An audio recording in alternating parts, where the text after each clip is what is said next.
Hello students, BAJMC 4th semester.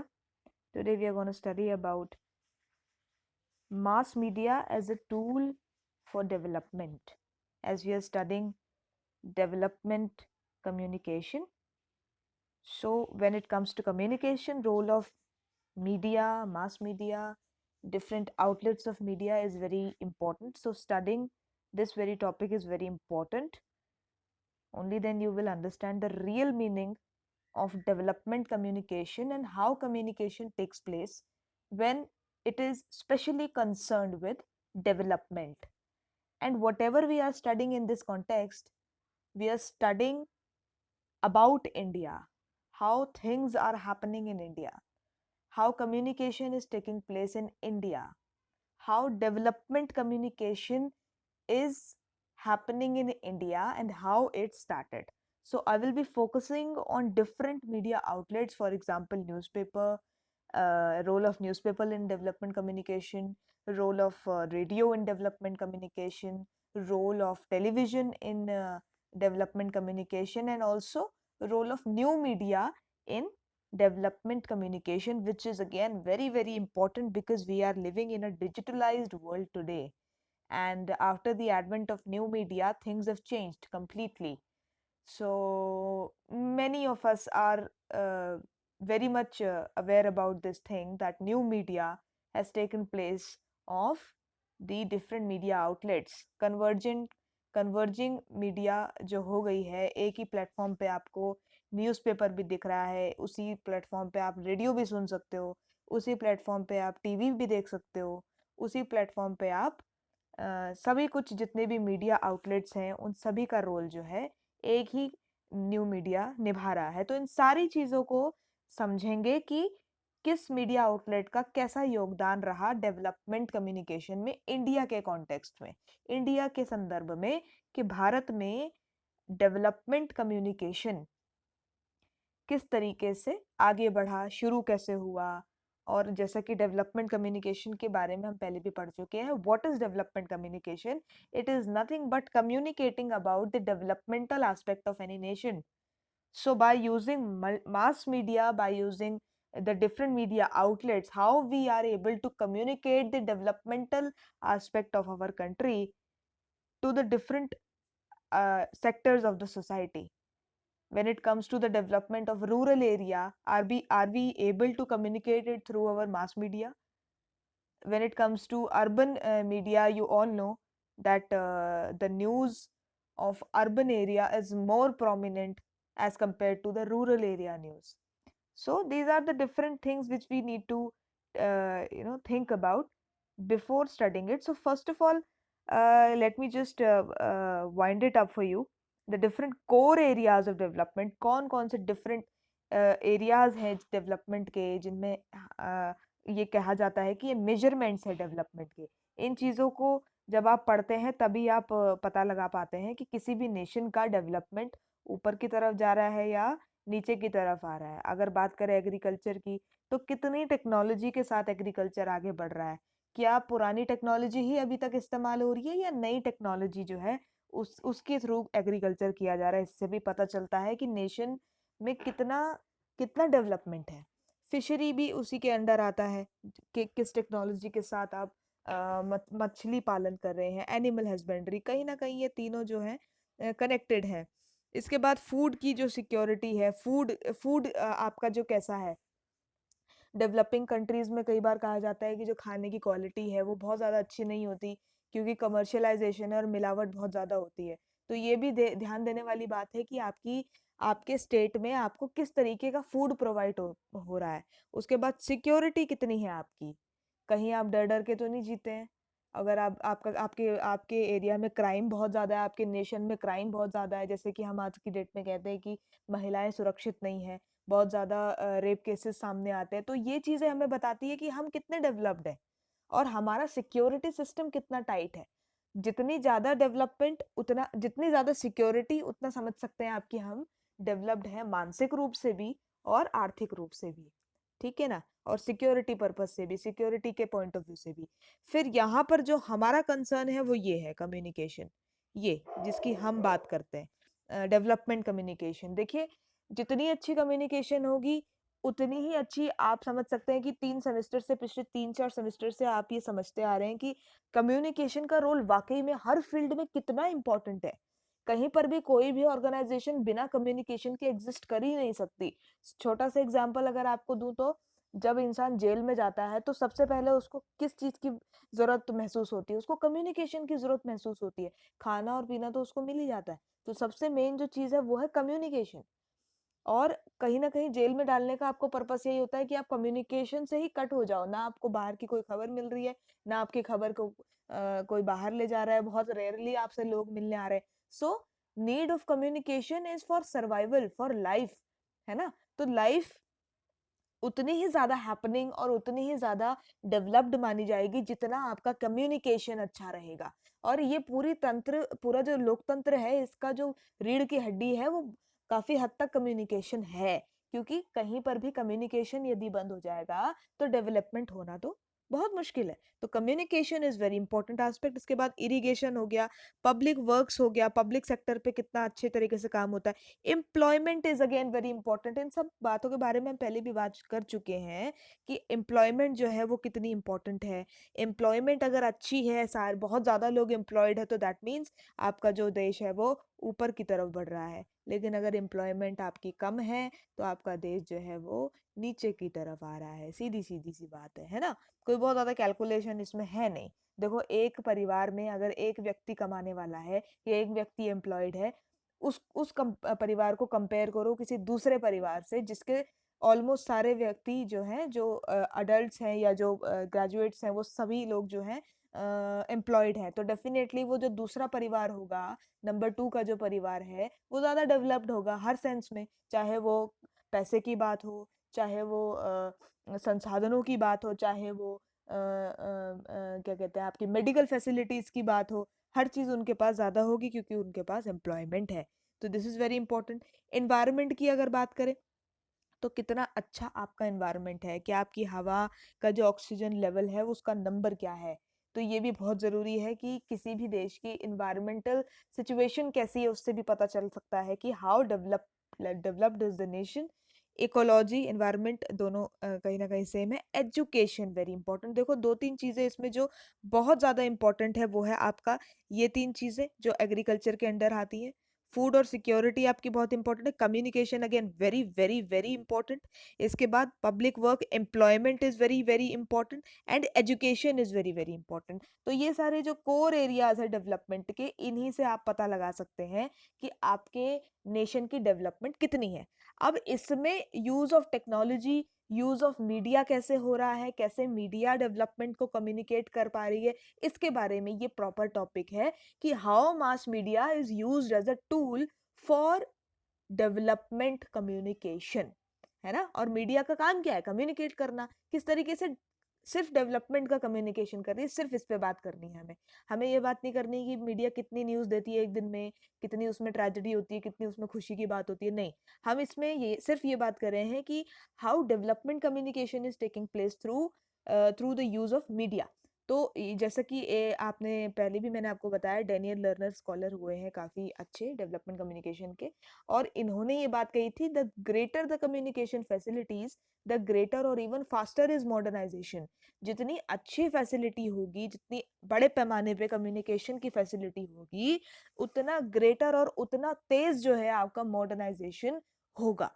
ठीक है ना? दूसरा जो विल्बर श्राम ने कहा है वो ये कहा है कि जो मीडिया का रोल है डेवलपमेंट में, उसे आप तीन चीजों में डिवाइड कर सकते हो, तीन पार्ट्स में।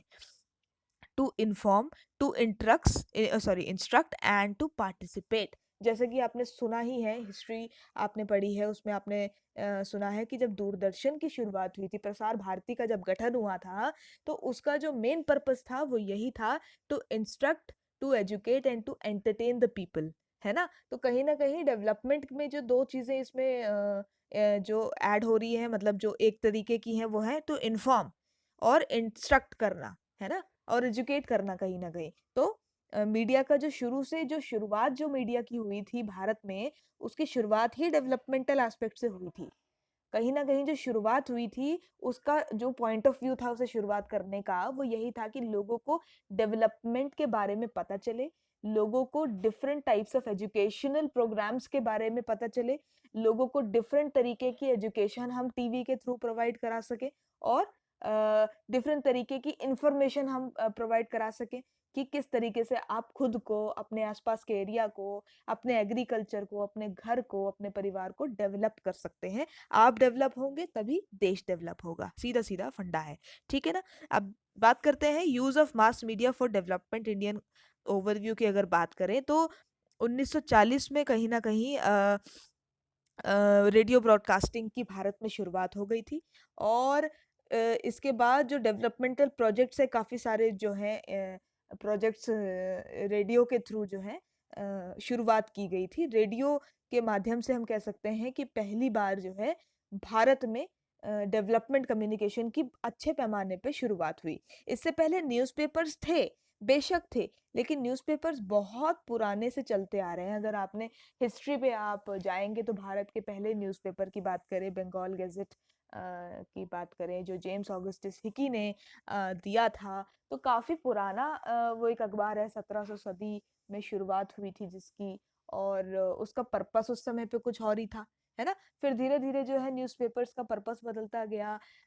इंडिपेंडेंस का जो मूवमेंट था, पूरा जो इंडिपेंडेंट इंडिया को आज़ाद करने की जो मुहिम थी, उसमें न्यूज़पेपर का बहुत बड़ा योगदान रहा। लेकिन धीरे धीरे फिर जैसे ही हम आज़ाद हो गए 1947 में, उसके बाद न्यूज़पेपर का रोल जो है पोस्ट इंडिपेंडेंस का जो एरा है, दैट इज वेरी डिफरेंट, वो अलग हो गया। इंडस्ट्रियलाइजेशन पे फोकस होने लगा, कमर्शियलाइजेशन पे फोकस होने लगा, एम्प्लॉयमेंट पे फोकस होने लगा। तो न्यूज़पेपर का जो हिस्ट्री है वो काफ़ी पुरानी है। और डेवलपमेंट की अगर बात करें तो कहीं ना कहीं भारत के रूरल एरियाज में न्यूज़पेपर का जो रोल रहा है, वो रूरल एरियाज को थोड़ा इम्बैलेंस यहाँ पर हमें देखने को मिला कि मीडिया की जो कवरेज है वो रूरल डेवलपमेंट प्रोग्राम्स की थोड़ी कम रही, है ना। तो इसीलिए अभी भी आप देखते होंगे कि अगर आप मीडिया आउटलेट्स को उठा के देखें तो गाँवों की बहुत कम खबरें हैं, लेकिन अर्बन एरियाज़ की ज़्यादा खबरें हैं। तो इस तरीके से थोड़ा-सा जो है न्यूज़पेपर में थोड़ा-सा इम्बैलेंस हमें देखने को मिला, जैसे कि ये पॉइंट कह भी रहा है कि imbalance is noticed in the media coverage of rural developmental programmes. बाकी सारे काम इन्होंने ठीक किए हैं, लेकिन न्यूज़पेपर की अगर बात करें तो कहीं न कहीं रूरल डेवलपमेंट प्रोग्राम में। और सबसे मेन बात आप ये समझे कि न्यूज़पेपर जो है वो एक एजुकेटेड इंसान का मीडियम है। हर कोई न्यूज़पेपर नहीं पढ़ सकता, खास करके वो इंसान जो एक रूरल एरिया में रहता है और पढ़ा लिखा नहीं है। तो शुरू से ही न्यूज़पेपर को डेवलपमेंटल एस्पेक्ट से जोड़ने में थोड़ी सी समस्या इसलिए हुई क्योंकि हर कोई एक्सेस नहीं कर सकता। Only an educated person who is able to read can read about what is going on in the world around and what is going on in the nation, but a person who is not able to read, he or she cannot understand what newspaper is telling them. सो कहीं ना कहीं इस वजह से भी newspaper का जो role हम आंकते हैं वो इतना ज़्यादा नहीं आंकते हैं as compare to radio and television, ठीक है। तो प्रिंट मीडिया में वही बात है कि एक जो ग्राम विकास बुकलेट जो है वो भी निकाली गई थी, और अभी भी ये चलती है। और इसके अलावा न्यूज़पेपर्स में जो मिनिस्ट्री के एडवर्टीजमेंट्स होते हैं, जो भी डिफरेंट मिनिस्ट्रीज हैं डेवलपमेंट से रिलेटेड, जैसे एग्रीकल्चर मिनिस्ट्री है आपकी, एग्रीकल्चर मिनिस्ट्री के अलावा और आपकी जैसे कपड़ा मिनिस्ट्री है या टेक्सटाइल इंडस्ट्री है, इन सारी जो मिनिस्ट्रीज के एडवर्टीजमेंट्स होते हैं वो डीएवीपी के थ्रू जाके आपके न्यूज़पेपर में छप जाते हैं, जो सरकारी एड्स आप लोग देखते हैं, ठीक है। तो वो एक एस्पेक्ट है कि मिनिस्ट्री डायरेक्ट कम्युनिकेट करती है लोगों से एड्स के थ्रू न्यूज़पेपर के माध्यम से। और ग्राम विकास एक बुकलेट जो है उसके बारे में यहाँ पे उल्लेख किया गया है कि ग्राम विकास की बुक भी जो है वो निकाली गई थी, जो डेवलपमेंट के बारे में बात करती थी कि ग्राम विकास कैसे हो, जैसा कि नाम से पता लग रहा है कि ग्राम विकास के बारे में बात की जा रही थी। तो न्यूज़पेपर का रोल यहाँ पर बहुत ज़्यादा नहीं था, इतना ही था। अब आ जाते हैं radio as a medium of development communication. कैसे रेडियो ने डेवलपमेंट कम्युनिकेशन इंडिया में डेवलपमेंट कम्युनिकेशन की शुरुआत भी कह सकते हैं, और एक तरीके से काफी अहम रोल रहा है रेडियो का, ठीक है ना। तो बात करते हैं रेडियो की, बहुत ज़्यादा डीप में नहीं जाएंगे। देखिए सीधी सीधी बात है, विलेजर्स को एक प्लेटफॉर्म मिलता है। कम्युनिटी रेडियो मैंने आपको पढ़ाया है कि एक प्रॉपर कम्युनिटी के लिए एक रेडियो स्टेशन खोला जाता है। डिफरेंट यूनिवर्सिटीज़, कॉलेजेस में जो ये कम्युनिटी रेडियो का जो कॉन्सेप्ट है, ये यही है कि एक पर्टिकुलर कम्युनिटी के लोगों को एक प्लेटफॉर्म प्रोवाइड करना, आप अपनी प्रॉब्लम्स को बताएँ, लोग अपनी प्रॉब्लम्स आपसे शेयर करें, लोगों से शेयर करें और कहीं न कहीं फिर इनके सॉल्यूशन के बारे में सोचा जाए। तो अगर प्रॉब्लम है, प्रॉब्लम का सॉल्यूशन हो गया तो दैट मीन्स डेवलपमेंट हो गया या डेवलपमेंट की तरफ हम लोग तेज़ी से बढ़ रहे हैं। यही तो है कि अगर एक सोसाइटी में कोई प्रॉब्लम है और हमने उसका समाधान निकाल लिया, शेयरिंग से समाधान निकाल लिया, तो कहीं न कहीं डेवलपमेंट को हम एड कर रहे हैं, डेवलपमेंट को हम हेल्प कर रहे हैं। ठीक है ना? तो ये कम्युनिटी रेडियो की जो सबसे बड़ी बात थी वो ये थी। इसके अलावा potential to get positive action, participation of local community is encouraged, platform to villages to broadcast local issues के बारे में बात करने का मौका मिला, कैसे? कम्युनिटी रेडियो के थ्रू। ठीक है। एग्रीकल्चरल यूनिवर्सिटीज़ भी बहुत ज़्यादा कम्युनिटी रेडियो को काफ़ी ज़्यादा सपोर्ट करती हैं और काफ़ी सारी एग्रीकल्चर यूनिवर्सिटीज़ में रेडियो ब्रॉडकास्टिंग कम्युनिटी रेडियो के थ्रू होती है, जिसमें बच्चे एग्रीकल्चर नीड के बारे में रेडियो में बात करते हैं और इसके माध्यम से, रेडियो के माध्यम से काफ़ी सारे फार्मर्स, किसान और जितने भी एग्रीकल्चर से जुड़े हुए लोग हैं, वे समझ पाते हैं कि जो आज का एग्रीकल्चर का स्टूडेंट है या एग्रीकल्चर से जुड़े जो लोग हैं, वो किस टेक्नोलॉजी के साथ जो है आगे बढ़ रहे हैं एग्रीकल्चर की फील्ड में। तो इस तरीके से रेडियो का योगदान यहाँ पर देखने को मिलता है। इसके अलावा अ, कुछ एक प्रोजेक्ट मैं आपको बता देती हूँ। रेडियो रूरल फोरम, जो कि 1946 में इसकी शुरुआत हुई थी। सोशल चेंज के लिए इसकी शुरुआत हुई थी। 156 विलेजेस को इसने कवर किया। It contain 30 minutes duration programme, 2 days a week on different issues like agriculture and different issues like agriculture. और मैं कहूँगी कि मेनली ये जो प्रोग्राम था एग्रीकल्चर पे ही बेस्ड था। 30 मिनट्स का प्रोग्राम आता था जिसमें सिर्फ एजुकेशन की बात होती थी। इसके अलावा प्रमोट एडल्ट लिटरेसी, 1980 में अडल्ट लिटरेसी यानी कि जो अडल्ट एजुकेशन होती है और सेक्स एजुकेशन होती है, इसके बारे में बात इसमें हुई थी। और broadcast programme on women and legal rights, इंसान के जो ह्यूमन बींग्स के हमारे इंडिया में सिटीजन्स के ह्यूमन राइट्स क्या हैं, इसके बारे में भी बात हुई। तो नेचुरल सी बात है, जब हमें पता है कि हम एजुकेट हो रहे हैं किसी ना किसी तरीके से और एजुकेट हो रहे हैं, तो डेफिनेटली हमारा एक्सप्लॉयटेशन कम होगा। अगर हम एजुकेटेड है तो, अगर हम कम एजुकेटेड है तो हमारा एक्सप्लॉयटेशन ज्यादा होगा। सीधी सीधी सी बात है। आप देख रहे हैं आजकल के कोरोना की सिचुएशन में भी जो कम एजुकेटेड है उसका एक्सप्लॉयटेशन बेचारे इंसान का ज्यादा हो रहा है as compare to the person who are educated and in some or the other way they are able to gain some money and they are surviving in some or the other way. But the people who are not educated and they are out somewhere in the different states, they are getting exploited in many ways. So ये सारी चीजें हैं जो इस programme में जिसका ध्यान रखा गया। और अडल्ट लिटरेसी मैंने आपको बताया, एग्रीकल्चर बताया और विमेन एंड लीगल राइट्स के बारे में इसमें बात हुआ करती थी। अब आ जाते हैं ऑल इंडिया रेडियो में। हिस्ट्री में भी आपने पढ़ा है, इसका जो होल एंड सोल पर्पस था वो यही था कि गवर्नमेंट की जितनी भी स्कीम्स हैं, गवर्नमेंट के जितने भी प्रोग्राम्स हैं, उसको जनता तक पहुंचाना। शुरुआत जब इसकी हुई थी वर्गीज कमेटी 1978 में, तो सबसे पहले ये बात करी कि एजुकेशन एंड डेवलपमेंट के पर्पस से जो है एक सिस्टम को प्रमोट किया जाए जिससे लोगों को एजुकेशनल और डेवलपमेंटल एस्पेक्ट पे बात की जाए। ठीक है ना? काफ़ी सारे एनजीओज़ जो हैं वो लोकल रेडियो को भी डेवलपमेंटल एक्टिविटीज़ के लिए इस्तेमाल करते हैं। एग्ज़ाम्पल के तौर पर यहाँ पे चेतना चैनल है कोलकाता में, जिसको आप अडल्ट एजुकेशन के लिए यूज़ करते हैं लोकल लोकल एरियाज़ में। तो ये इस तरीके से रेडियो ने जो है डेवलपमेंट कम्युनिकेशन को एड किया है हमेशा से। और इसके अलावा अगर हम बात करें इसके अलावा अगर हम बात करें तो काफ़ी सारे स्कूल प्लेटफॉर्म्स पे भी रेडियो ब्रॉडकास्टिंग की जाती है। और जो एडवाइस है उसमें एडवाइजरी कमेटी जो होती है उसमें स्कूल के जो लोग होते हैं या स्कूल के बोर्ड्स के डायरेक्टर्स वगैरह जो होते हैं वो एडेड होते हैं। और इस तरीके से क्या प्रोग्राम, किस प्रोग्राम के बारे में बोलना चाहिए, बताना चाहिए, वो सारी चीज़ें जो है डिसाइड होती है। ये कहीं ना कहीं रहा कि इस तरीके से कैसे आपने रेडियो के थ्रू जो है डेवलपमेंट कम्युनिकेशन को। और सीधी सी बात है, हम आपस में जब हम बात करते हैं, हम लोग बोलते हैं कि हम न्यूज़पेपर पढ़ रहे हैं, रेडियो पढ़ रहे हैं, तो बेसिकली हम लोग ये समझने की कोशिश करते हैं कि क्या चल रहा है, क्या हो रहा है। रेडियो का जो माध्यम था डेवलपमेंट कम्युनिकेशन में, ऐसे उसने सबसे ज़्यादा एड किया कि जितनी भी गवर्नमेंट की डेवलपमेंटल स्कीम्स थी, उसको शुरुआत से ही और आज भी और आगे भी करेगा।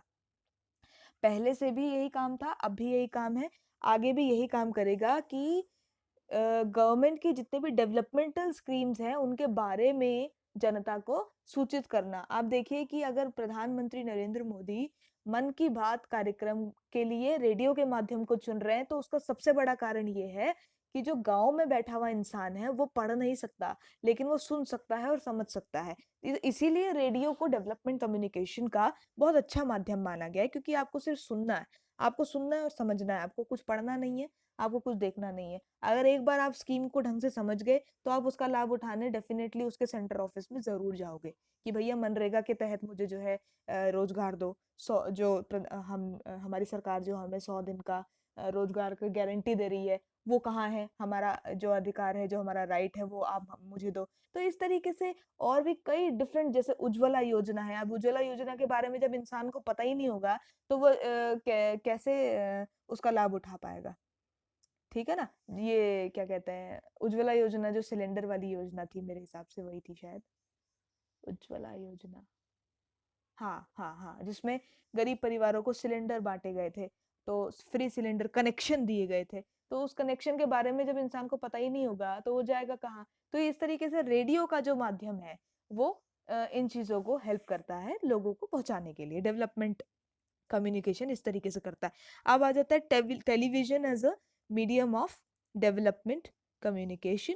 1959 में कहीं न कहीं इसकी शुरुआत हुई और एक एक्सपेरिमेंटल बेसिस पे हुई थी, आप लोग सब जानते हैं। इसके बाद कृषि दर्शन जैसे कार्यक्रम इसमें लॉन्च होने लगे, और कृषि दर्शन आप जानते हैं बहुत पुराना एक फॉर्मेट है, जिसमें एग्रीकल्चर के बारे में और आपके प्रदेश में क्या कुछ नया हो रहा है एग्रीकल्चर की फील्ड में, फिशरी कितने एरिया में की जा रही है, कैसे फिशरी की जा रही है, कैसे उसका बेनिफिट लोगों को मिल रहा है, कैसे उस फिशरी के थ्रू लोगों को लाभ हो रहा है, कैसे उस फिशरी के थ्रू लोगों की इकोनॉमी बढ़ रही है, कैसे उस एग्रीकल्चर एक्टिविटी या उस फिशरी के थ्रू या मशरूम उत्पादन के थ्रू या फिर फूलों की फ्लोरिकल्चर के थ्रू, किस तरीके से हॉर्टिकल्चर के थ्रू कैसे लोग अपनी आर्थिकी को सुधार रहे हैं, इस बारे में टेलीविज़न ने कृषि दर्शन कार्यक्रम खोला था। काफ़ी पुराना कार्यक्रम है, 1967 से ये चल रहा है दूरदर्शन पे, ठीक है ना? क्या पर्पस था, अभी मैंने आपको बताया, popularisation of modern method in agriculture through television. Modern method in agriculture, कैसे कम लागत में ज़्यादा उत्पादन कर सकते हैं, कैसे टेक्नोलॉजी का इस्तेमाल करके कम पैसा लगा के ज़्यादा उत्पादन और ज़्यादा पैसा कमा सकते हैं। ये जो पर्पस था, इसको फुलफिल करने के लिए कृषि दर्शन की शुरुआत हुई थी, और ये जो बहुत अहम रोल रहा इसरो का, सॉरी, आपका ये कृषि दर्शन का। आगे आ जाते हैं इसरो पर।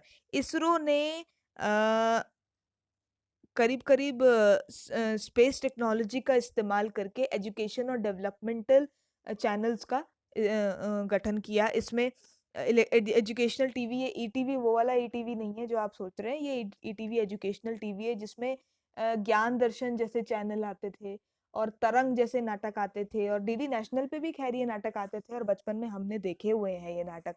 इन नाटकों का अगर मैं आपको एक चित्रण बताऊँ, तो इसमें ये होता था कि कैसे सैनिटाइज़ेशन बहुत इम्पोर्टेंट है, और कैसे आप कूड़ेदान में कूड़ा डालें, ये बहुत इम्पोर्टेंट है, अपने आस-पास सफाई कैसे रखें, ये इम्पोर्टेंट है।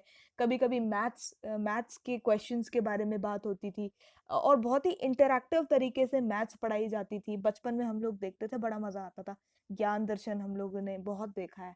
90s के किड्स की बात कर रही हूँ मैं, अब तो आज की डेट में तो सारे बच्चे वेब सीरीज़ में बहुत ज़्यादा इन्वॉल्व्ड हैं। हम भी इन्वॉल्व्ड हैं, लेकिन हम कम से कम इतने सौभाग्यशाली हैं कि बचपन में हमें ये चीज़ें फालतू की जो है, हमें हमें इनका एक्सेस ही नहीं था, और काफ़ी समय तक हम सिर्फ़ और सिर्फ़ पढ़ाई के बारे में ही सोचते थे कि एडिशन कैसे हो, मल्टीप्लिकेशन कैसे हो, डिवीज़न कैसे हो। हमारे लिए एंटरटेनमेंट यही था कि हम कैसे इन चीज़ों को एक साथ कंपाइल करें, और बॉड मास क्या होता है, ये खाली मैथ्स की बात मैं कर रही हूँ, और भी बहुत चीज़ें हैं। साइंस की बात करें अगर, तो हमारे लिए एंटरटेनमेंट वही होता था, 2 ही चैनल होते थे। एक आपका डीडी नेशनल होता था, एक डीडी मेट्रो होता था। डीडी मेट्रो भी बाद में डीडी न्यूज़ बन गया।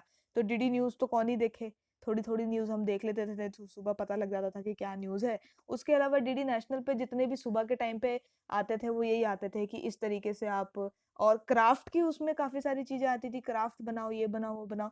अब काफ़ी इंटरैक्टिव हो गया है, गूगल है आपके पास, यूट्यूब है, सारी चीज़ें आप उसमें करते हो। लेकिन उस समय पे यही माध्यम था। तो आप ये देखो कि टेलीविज़न का कितना अच्छा रोल रहा होगा उस समय पे, कि बच्चों को वो इस तरीके की चीज़ों के लिए प्रेरित करता था कि आप इस तरीके से चीज़ें बनाओ, आप इस तरीके से मैथ्स करो, इस तरीके से साइंस में वो करो। 2 केमिकल्स को मिला के वो दिखाते थे, तो एक अलग-सा कुछ झाग-सा निकलता था, और केमिकल रिएक्शंस और सारी केमिस्ट्री भी, जो बेसिक्स हैं, मतलब बहुत ज़्यादा एडवांस तो वो नहीं पढ़ा सकते थे, लेकिन बेसिक्स पढ़ाते थे, तो इंटरेस्ट डेवलप होता था। तो देखो ये चीज़ें कितनी इम्पोर्टेंट रहीं, और उस समय पे बहुत ज़्यादा अहम इसका रोल रहा, किसका, टेलीविज़न का, किसमें, डेवलपमेंट कम्युनिकेशन में, एजुकेशनल एस्पेक्ट में, डेवलपमेंट की चीज़ें बताने में, बच्चों को पढ़ाने में, कहीं न कहीं उनको एजुकेशन के लिए प्रेरित करने में कितना अच्छा रोल रहा। इसके बाद सीडब्ल्यूसी एक प्रोजेक्ट था, कंट्री वाइड क्लासरूम, जिसमें मैं आपको जैसे कंसेप्ट बता रही हूँ, इन्हीं कंसेप्ट्स के थ्रू जो है क्लासरूम्स के जैसा माहौल होता था और पढ़ाई होती थी। खेड़ा प्रोजेक्ट एक लॉन्च हुआ था, जिसके बारे में मैं आपको अलग से एक वीडियो बना के दूँगी, जिसमें खेड़ा प्रोजेक्ट, जबुआ प्रोजेक्ट और कृषि दर्शन पे भी मैं डिटेल में इसमें बात करूँगी। बट फिलहाल जो है आप ये समझो कि टेलीविज़न का रोल जो है वो बहुत अहम रहा है शुरू से ही। अगर पर्टिकुलरली ईटीवी की बात करें तो इनसैट की जो सैटेलाइट थी, जो दूरदर्शन और प्रसार भारती के द्वारा अ, वैसे तो इसरो ने लॉन्च की थी, पर इनसैट जो है वो कहीं न कहीं सैटेलाइट जो है वो टीवी के मीडियम को लोगों तक पहुँचाने के लिए थी। और पहले क्या, अब भी आपको जो नेशनल का मीडियम है वो आपको पैसे नहीं देने पड़ते। वो फ्री टू एयर होता है, मतलब फ्री होता है। आपके जो टाटा स्काई है, डेन वगैरह है, और जितने भी आपके केबल ऑपरेटर्स हैं, जो भी केबल्स आपके घर पे होंगे, उसमें डीडी नेशनल हमेशा फ्री रहता है।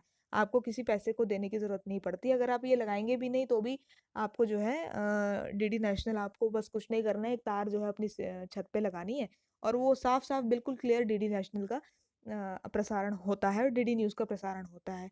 तो ये कैसे पॉसिबल है? ये सैटेलाइट के थ्रू पॉसिबल है। अभी भी पॉसिबल है, अब तो ख़ैर सारे ही चैनल सैटेलाइट के थ्रू पॉसिबल हो गए हैं।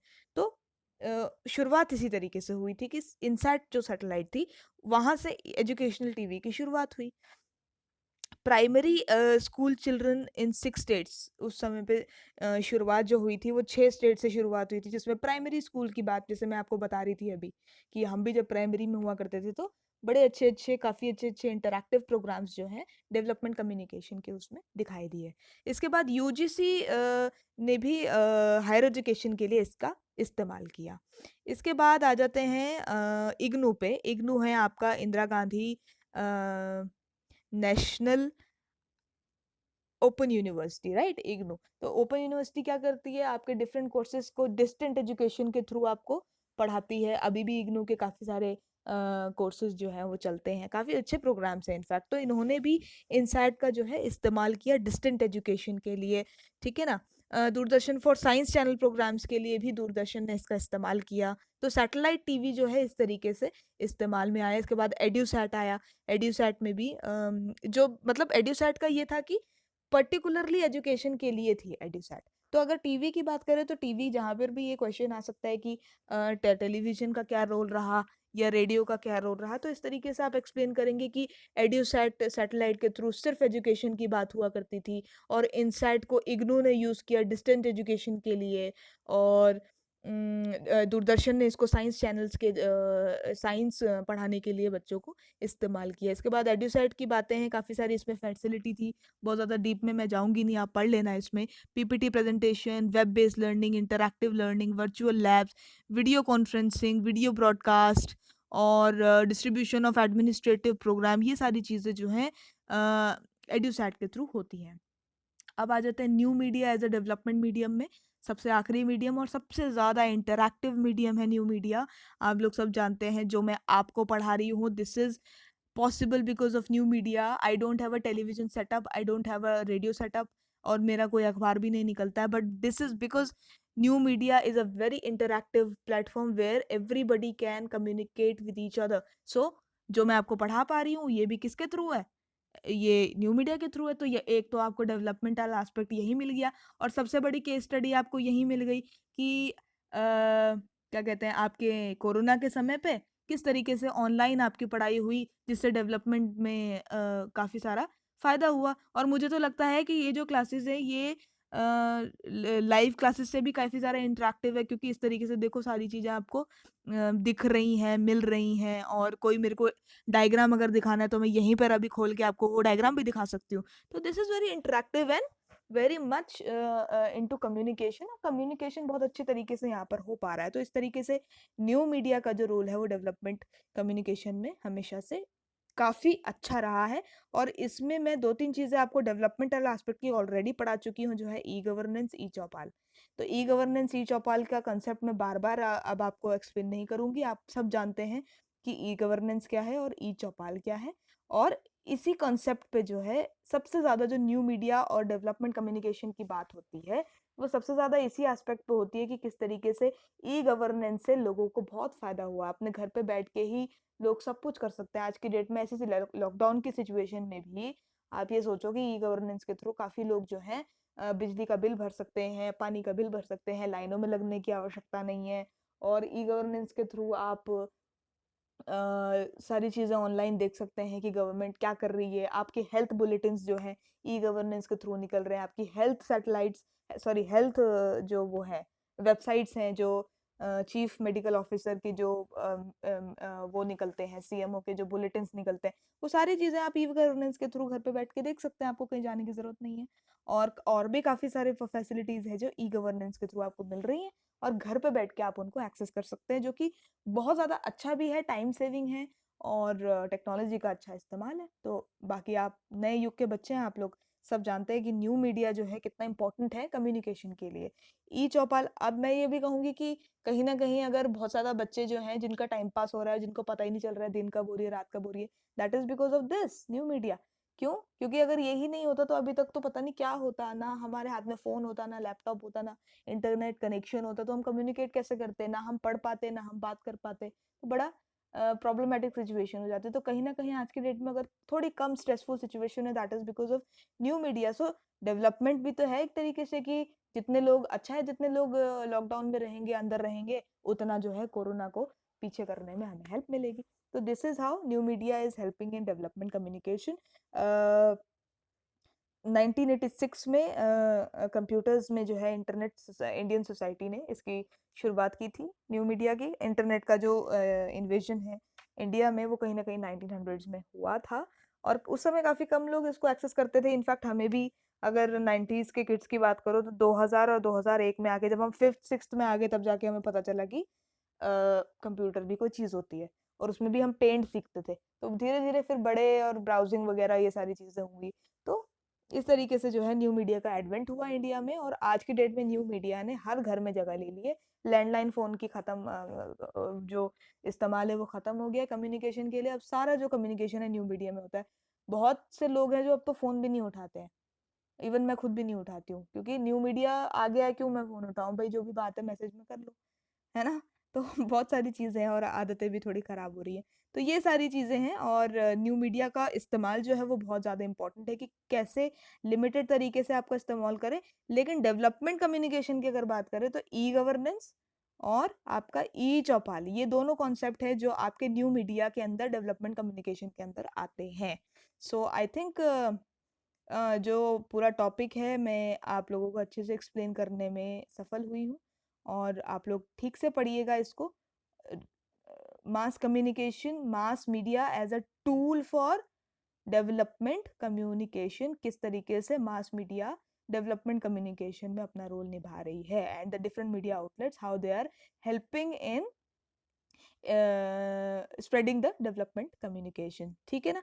तो अभी फ़िलहाल के लिए थैंक यू सो मच, और नेक्स्ट जो यूट्यूब का वीडियो होगा मेरा, that will be focusing on Kheda project, Jhabua project and Krishi Darshan. तो ये 3 चीज़ें भी हमारी कवर हो जाएंगी। Okay, thank you so much.